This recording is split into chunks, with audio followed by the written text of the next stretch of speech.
Graça e paz, amados irmãos, amada igreja, que bom poder estar mais uma quinta-feira aqui com você. E essa quinta-feira muito especial, porque estamos já há algum tempo falando sobre a jornada da graça, falando sobre a graça preveniente, falando sobre a graça salvadora. Inclusive, quinta-feira passada você assistiu conosco aqui e vemos uma mesa redonda muito abençoadora com o irmão Fábio, o pastor Tacílio, falando justamente de como essa graça salvadora os alcançou. Não é? Então, e hoje a gente quer fechar essa ideia da graça salvadora, esse aspecto de como Deus nos salva e qual é a nossa postura diante dessa salvação. Como nos comportamos, como vivenciamos essa salvação. Então, eu quero fazer aquele pedido novamente a você. Pegue seu celular, compartilhe esse like, diga para outra, compartilhe esse like, compartilhe esse vídeo, né? Passe para outras pessoas o quão maravilhosa tem sido a experiência de vivenciar essa graça poderosa de Deus. Então, seja um agente de transformação. E não esqueça, dê um likezinho aqui nesse vídeo, compartilhe também, interaja, coloque aqui a sua experiência de como foi essa salvação poderosa. Eu quero orar por você nesse momento, não somente por você que está assistindo agora nesse momento, mas por você que assistirá posteriormente a este vídeo e estará em contato conosco através dessa programação abençoada. Então eu quero convidar você a estar conosco nesta atividade de oração. Vamos orar? Pai amado, muito obrigado por este momento. Obrigado pela tua graça sobre nós, pela forma majestosa como o Senhor tem nos amado, tem dirigido as nossas vidas e nos levado à tua salvação. Muito obrigado. Que possamos hoje, Senhor, entender mais especialmente essa salvação que é justamente um presente do Senhor. Muito obrigado. Continua conosco, em nome de Jesus. Amém. Amém, querido. Amém, você que vai assistir posteriormente. Deus abençoe poderosamente a sua vida. Quero compartilhar um texto com vocês, estou com a Bíblia aqui aberta, mas eu quero compartilhar na versão King James, que está aqui no aplicativo do meu celular. Eu tenho uma preferência, uma predileção por essa versão King James. Eu quero compartilhar com você hoje a questão da graça como um presente de Deus, a graça salvadora como um grandioso presente de Deus para a minha vida, para a tua vida. E eu escolhi hoje para falar sobre essa graça como um presente, chega a ser até uma redundância, porque a graça, a tradução dela já é presente, já é algo que se recebe sem merecer, né? Então, ela já é esse presente. E quando eu digo assim, a graça salvadora como um presente, eu estou sendo redundante. Então, você vai perceber que eu não estou sendo tão redundante assim. Filipenses, capítulo 3, o versículo 8. É somente esse verso que eu quero compartilhar com esse tema com você. Da graça salvadora como um presente. Achou? Vamos lá. Diz assim, Filipenses 3, versículo 8. Mais do que isso, compreendo que tudo é uma completa perda quando comparado à superioridade do valor do conhecimento de Cristo Jesus, meu Senhor.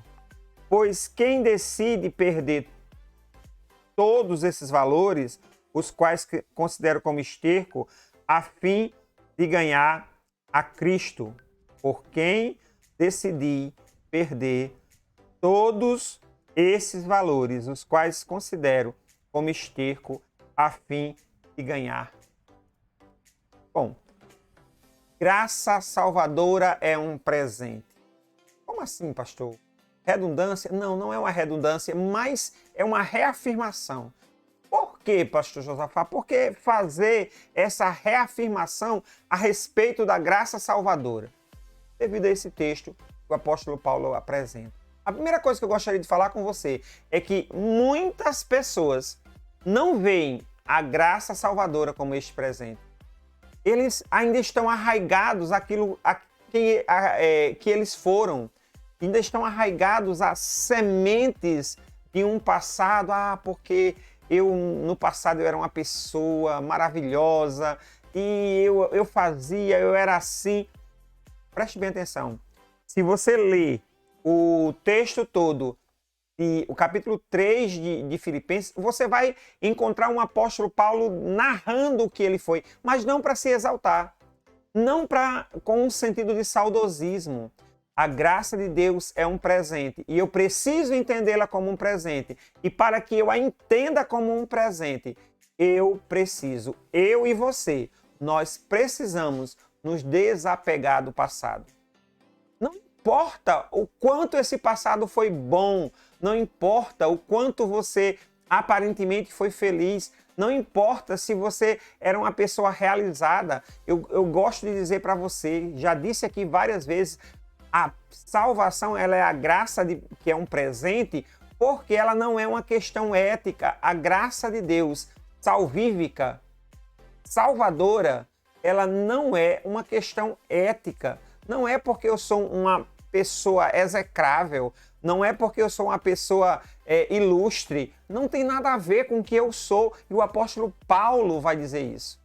Não está relacionado diretamente àquilo que eu fui, ao que eu desenvolvi, como eu me comportei diante das pessoas.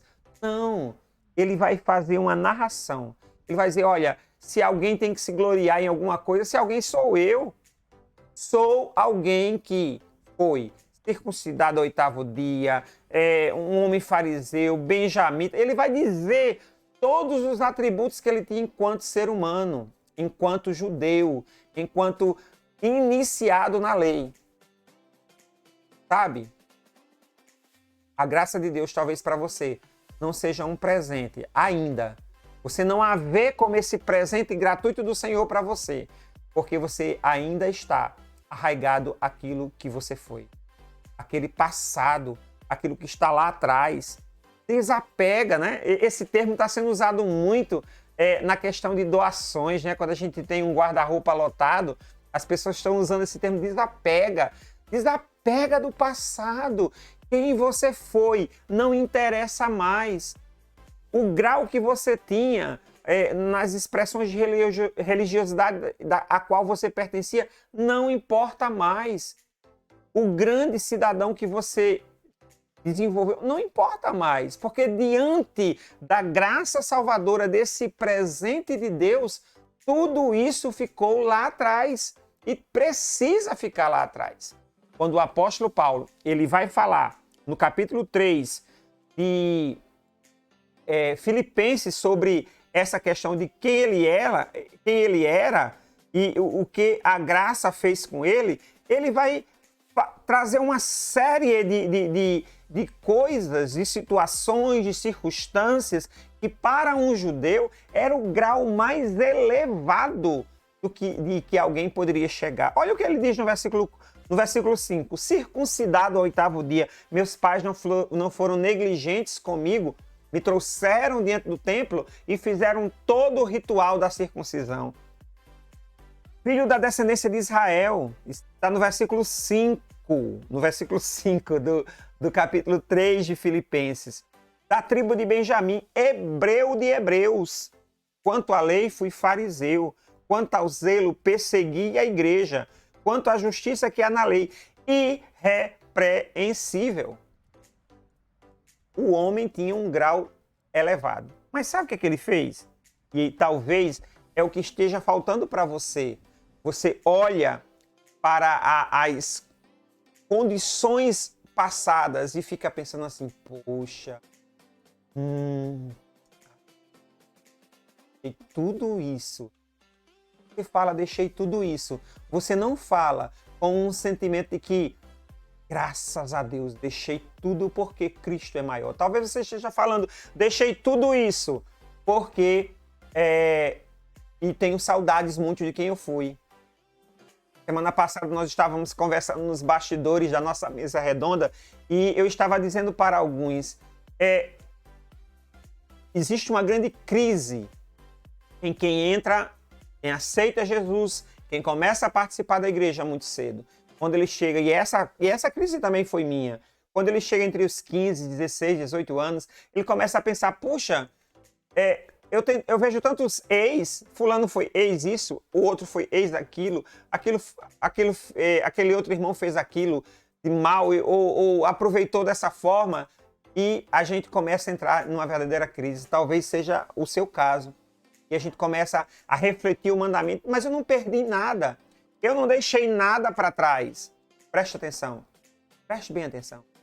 Paulo está falando na palavra de Deus de sua vida, mas cada pessoa, cada ser humano, cada filho de Deus tem uma história particular. Deus tem uma história particular contigo.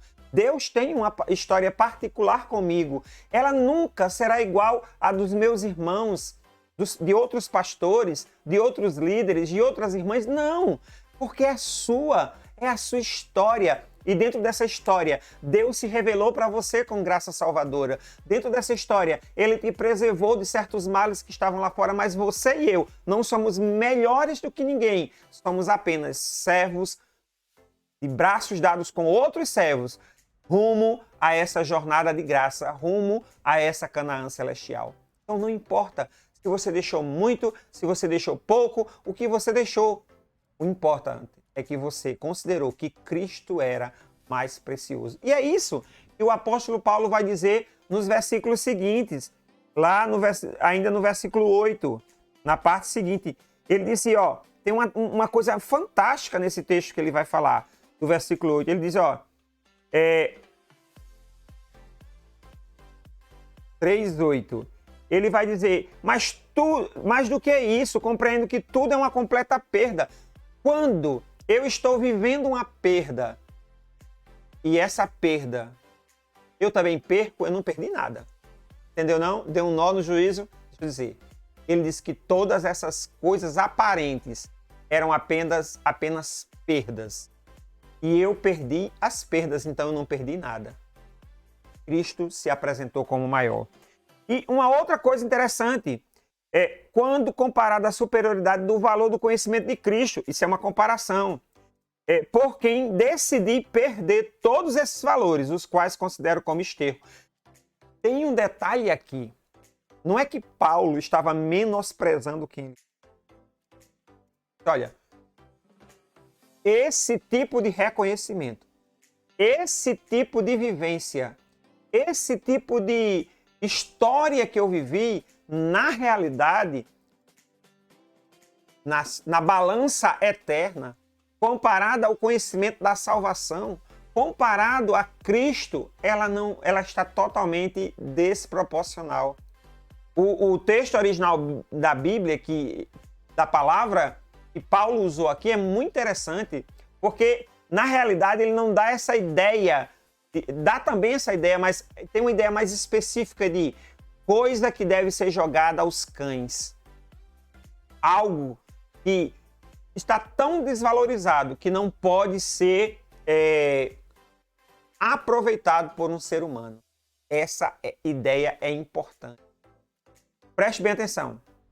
A salvação é um presente de Deus. Mas a salvação se tornará um presente de Deus sempre, vivo, poderoso na minha vida e na tua vida, quando eu olhar para esse passado, olhar lá para trás e dizer, poxa, eu não perdi nada, eu ganhei tudo. Poxa, tudo isso que eu vivenciei não é quase nada diante daquilo que ainda está para se revelar da graça de Deus sobre a minha vida. Tudo isso que eu pensava ter, na realidade, não é tão importante assim. Eu não posso deixar de lado, porque Cristo se tornou muito maior na minha vida, muito mais poderoso, muito mais poderoso para transformar, para que eu tenha realmente a vida que eu realmente preciso desenvolver em Cristo. Então, preste bem atenção. A graça de Deus é um presente. Mas essa graça de Deus só é um presente quando eu deixo o passado para trás. Mas Paulo não fala só isso. Voltemos para o texto. Ele também vai nos trazer uma revelação muito proveitosa. Ele diz, olha, Eu fiz isso no finalzinho do versículo 8, devido ao que? A grandeza, a profundidade do conhecimento de Jesus Cristo. Talvez você esteja naquela fase de agora, né? Fazer o quê? Decidir mesmo, desse jeito, não tem mais para onde correr, eu sou um homem de palavras, sou uma... Não! Algumas pessoas estão fazendo desse presente da salvação como se fosse algo que pode ser descartado.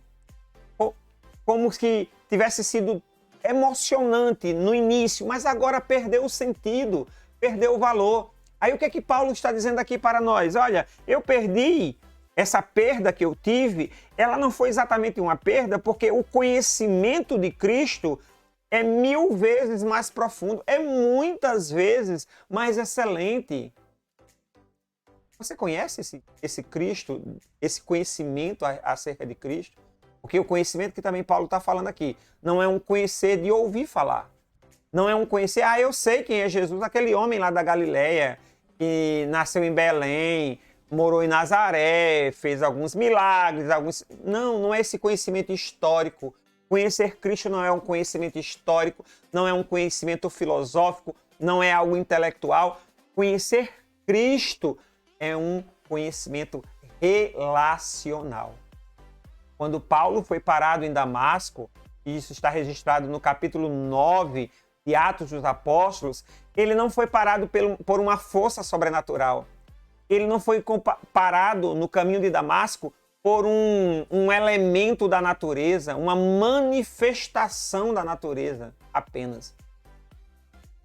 Claro, havia uma grande e intensa luz, mas não foi a luz em si que parou Paulo. A luz é o reflexo do Cristo que estava ali presente, do Jesus, da revelação do próprio Jesus em glória. A luz era uma consequência da presença poderosa de um ser poderoso e que se relaciona com as pessoas.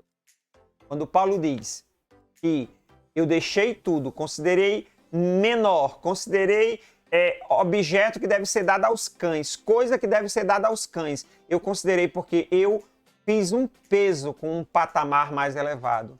Eu construí uma comparação com algo que pode ser muitas e muitas e muitas vezes mais elevado, mais poderoso. Mas essa situação que Paulo descreve não é uma situação de fenômeno, não é apenas o místico, mas é uma relação, é um relacionamento. Quando ele pergunta, quem é você, Senhor, que eu estou perseguindo? Ele vai obter a seguinte resposta: eu sou Jesus. Eu sou Jesus. Eu quero me relacionar com você de uma maneira diferente. Então, perceba, essa salvação é um presente e é dada por alguém. Esse alguém é Cristo. E esse presente, enquanto eu estiver tentando abraçá-lo e olhando para trás, eu não vou ser bem-sucedido. Você não vai ser bem-sucedido. Nem vai ser bem-sucedida, porque essa ação de segurar o que Deus reserva para você no futuro, querer segurar a eternidade através da salvação desse presente e estar olhando diretamente para trás, você nem fica lá, nem fica no futuro. Você nem está se projetando, você está estancado. E quando o ser humano estanca, ele não consegue ir para lugar algum, ele não consegue se desenvolver. Mas isso não é o que Deus quer para você, não é o que Deus quer para mim. Ele quer que eu realmente receba esse presente. Ele quer que eu realmente tome posse desse presente. Ele quer, através desse presente da salvação, estabelecer uma relação comigo e com você para uma jornada de vida inteira. Não de apenas momentos difíceis, não apenas de momentos alegres, não apenas de momentos de satisfação, não. Uma jornada para a vida inteira. Uma jornada que começa agora. Uma jornada de graça que começa agora e só vai ser concluída na eternidade. Mas a escolha é minha. É um presente. É por isso que existe esse aspecto poderoso. Paulo diz ainda no texto de 3:8 que eu decidi. A decisão foi minha. Ninguém me coagiu, ninguém me forçou. Então, abraçar esse presente tem que ser uma ação voluntária. 3 coisas importantes que o texto está nos revelando. Primeiro, eu não posso abraçar esse presente olhando para trás. Segundo, eu não posso abraçar esse presente enquanto eu considero que perdi uma coisa extraordinária. Eu tenho um conceito extraordinário a respeito do que perdi. Eu não posso ver essa salvação como presente enquanto realmente eu não estabeleço uma ação voluntária de aceitar um relacionamento com Jesus. Voluntário. É você, sou eu. Tem que haver uma decisão a partir de mim, a partir de você, que realmente mostre que você não está sendo coagido. Ah, não, só tomei essa decisão por conta de fulano ou por conta de fulano. Ah, foi meu esposo, minha esposa, minha namorada, meu namorado, minha noiva, seja lá quem for. Não, é sua a decisão. É particular, é individual, é subjetiva, é somente, exclusivamente você que pode tomar essa decisão de abraçar esse relacionamento com Jesus de forma exclusiva, de forma abençoadora. A graça salvadora é um presente, mas ela só se concretizará em um presente na minha vida, na tua vida, quando eu verdadeiramente decidi, quando eu realmente decidi voluntariamente abraçar esse presente. Quando verdadeiramente eu olhar para trás, para este passado que eu julgava tão proveitoso, e eu possa dizer assim, não perdi nada. Eu estou rumando, eu estou conhecendo. E quanto mais eu conheço desse Jesus, quanto mais eu me relaciono com ele, quanto mais eu vivo a vida dele, mais apaixonado eu fico por essa experiência, mais ligado a ele eu me torno, mais semelhante a ele eu me vejo e mais perto dele eu quero estar todos os dias da minha vida. Meu querido irmão, minha querida irmã, como vai o seu conceito a respeito da salvação como um presente? Você verdadeiramente tem vivido esse presente? Tem sentido esse presente do Senhor na sua vida? Tem abraçado como um presente? Ou você já chegou no estágio de estar levando em consideração o que perdeu e dizendo, que saudade daquilo que eu perdi. Meu desejo nesse dia, meu desejo nessa noite, se você está assistindo agora, nesse momento, esse vídeo, eu tenho certeza, Deus trouxe você até esta exibição, até esse vídeo, para assistir esse vídeo, porque Deus deseja que você seja alguém, um ser humano, chamado voluntariamente para abraçar a salvação pela graça de Deus, como um presente de Deus. Eu quero orar pela tua vida. Desejo do fundo do meu coração que esta palavra encontre lugar no teu coração. Desejo do fundo do meu coração que o Espírito Santo esteja, tocando aí em você e que essa graça poderosa preveniente que envolve o ser humano para fazê-lo decidir positivamente abraçar Jesus, esteja aí ao teu lado, no ambiente em que você está, seja qual for o lugar, que a graça de Deus esteja te alcançando. Vamos orar? Quero orar por você. Pai amado, em nome de Jesus, muito obrigado por essa noite. Obrigado pelo estudo, Senhor, da Tua palavra. Senhor, nos ajude a ver a graça do Senhor como este presente poderoso. Esse presente que nos envolve, esse presente que nos faz decidir, esse presente, Senhor, que deliberadamente nos leva a ter um relacionamento contigo. E que possamos ter uma visão positiva, Senhor, ó Deus, de tudo o que já vivenciamos e entender que toda a nossa vivência sem a Tua presença não constitui um padrão perfeito para a eternidade. Somente abraçando o Senhor e a Tua salvação seremos realmente felizes. Muito obrigado, Senhor, por esta noite. Abençoa todos aqueles que assistiram agora este vídeo e aqueles que assistirão posteriormente, e o teu Espírito Santo trabalhe em seu coração de maneira poderosa, em nome de Jesus. Querido, tenho um último recado para você. Se você assistiu a esse vídeo e deseja fazer uma decisão por Cristo, eu quero convidar você a deixar aqui nos comentários o seu nome e um contato seu, pode ser um e-mail, pode ser um WhatsApp, e nós estaremos entrando em contato com você para que essa decisão seja efetivada em conjunto na comunidade da nossa igreja, na primeira igreja Nazareno. Deus abençoe a sua vida. Deus abençoe a sua família. Deus abençoe a sua casa de maneira poderosa. Em nome de Jesus.